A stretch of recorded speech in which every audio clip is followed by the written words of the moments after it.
So we have understood about positional arguments, right? Now, as said in the last video, we will be understanding about keyword arguments in detail, right? Now, what do you mean by keyword? Basically, if you remember in Python, in the starting only we have discussed about the importance of the keywords, because when you just ask help on it, when you just ask help of keywords, what does it give you? It gave you the list of 35 keywords in Python 3.7 version, where you cannot use those keywords as the function name or class name or even a variable name, right? That means it is having its unique importance, right? So in the same way, when you go for keyword arguments, they are the arguments that identify the parameters by their names. If a spelling is wrong, it's gone, because when you go for positional arguments, the order should be matching. Basically, keyword arguments can be passed in any order. Suppose here I am taking the example of grocery list.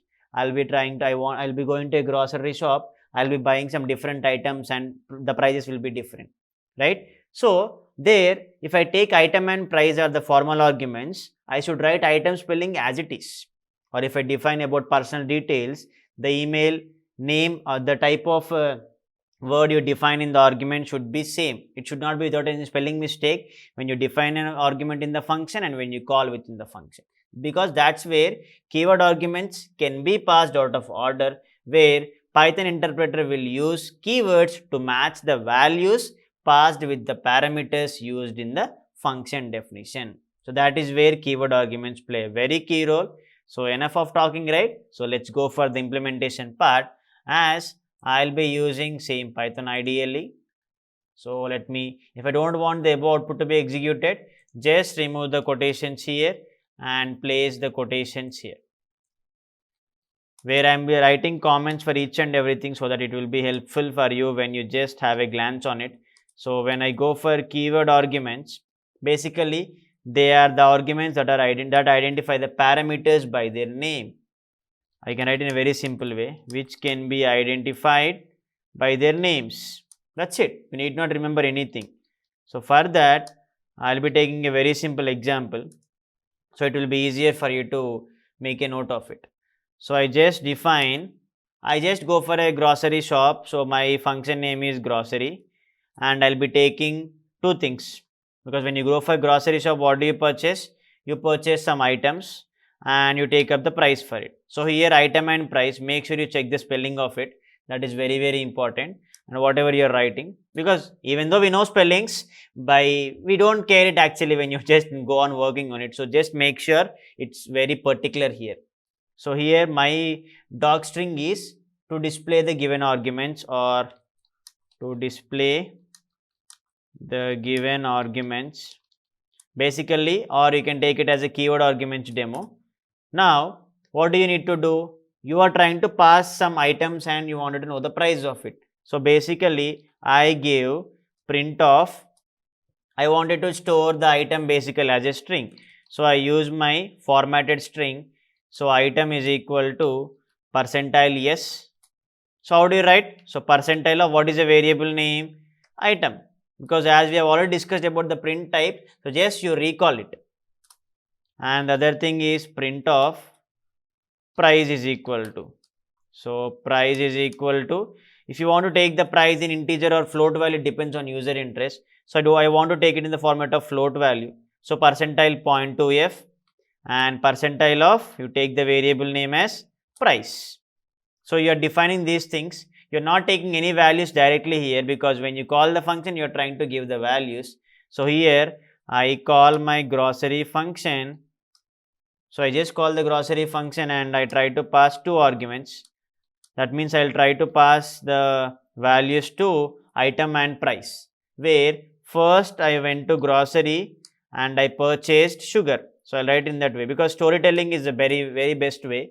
So I write grocery of item is equal to, first I purchased sugar and the price is, if I take 50 rupees, right? Now when you save and when you execute this, you can clearly see the result as item is equal to sugar, price is equal to 50.00, because you have given percentile 0.2f, so you get 2 decimals after 50. That is fine. Okay. Now again I have also purchased in the same grocery shop. I have also purchased. See, you can see the dog string over there. My another item is I have also taken oil, right? And I have my price is basically 75. You see, wantedly I am giving mistake over there. You just when you understand, when you execute this, when you execute that, you can clearly see first item is successfully taken already. But you see type error, grocery function got an unexpected keyword argument. That's where you can clearly understand we have defined it as price, not PICE. That's where you need to be very careful when you start working on it, or else even you can also do in this way. If I wanted to correct it, what do? You need not give item in the beginning itself. If the argument is matching with the spelling correctly, so my price is 75, I have corrected the item is oil, I have cross checked it. So now you can understand, you need not pass it in an order. It only matters with the keyword what you are passing in the function definition and what you are fetching in function call. You can clearly understand when you execute this. See, item is sugar, price is 50. Item is oil, price is 75. Whether you give item first or item last, it doesn't matter, because keyword arguments are never ever worried about the order. They only worry about the keyword which we are passing. So that is very important when you just go ahead. Or else, if you try to give like this, when you give grocery of, suppose if you give first, I also purchased bread. If you give bread and you take the price as 25, so when you save and when you execute, you can clearly see item is bread, price is 25. But now what happens if I pass the value first? Grocery is 15 rupees and I have purchased choco. Okay. So you think you are giving it correctly, but you see what is the result you are expecting. So when you execute this, clearly item is 15 because you can convert integer to string. But when you go for price, it is in float value. Here choco is present. Choco cannot be converted to basically float value, right? It must be a real number, not string, because you give price equal to percentile 0.2f. That's where clearly, that means if you have keywords, so make sure that if this want to be executed, keep the keyword side. Then there is no worry about the type of it. That is the reason keyword arguments can be passed out of order, because you make mistakes and learn from the mistakes only. That is where you can clearly understand the importance of functions, because the main role of functions is to avoid, to just make it easy understanding, or to go for debugging, and you go for modularity. That's where the arguments and anything in function play a very key role.